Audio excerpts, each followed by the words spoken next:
بدونی قهرمان واقعی کیه؟ تا آخر این ویدیو همراه من باش. قدرت فقط به عضله‌های بزرگ و حجیم نیست.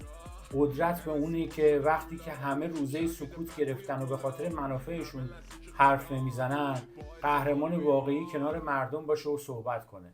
آقا مسعود قدیریان، قهرمان پرورش‌اندام کشورمون که باعث افتخار ما تو ایران و جهان بوده، راجع به مشکلات مردم صحبت میکنه. بریم صحبتاشو بشنویم. چه کار با ما کردیم؟ بانک ها هیچ کی آدم توش نیست، باشگاه ها خالیه آدم توش نیست، مغازه ها خالیه. بیایم تو خیابون حرف بزنیم که یه جور دیگه با ما برخورد کنیم. الان اینجام باهاتون حرف بزنیم که دیگه خودتون میدونید چطوری من جوون اعتراض کنم و بهت بگم که من معترضم به این همه سختی، به این همه بدبختی، به این همه استرس. نه من، یه ایران شرمنده ایم، شرمنده خونه و خانواده و خودمون و یه ایرانی. چه کار بکنیم تو بگو؟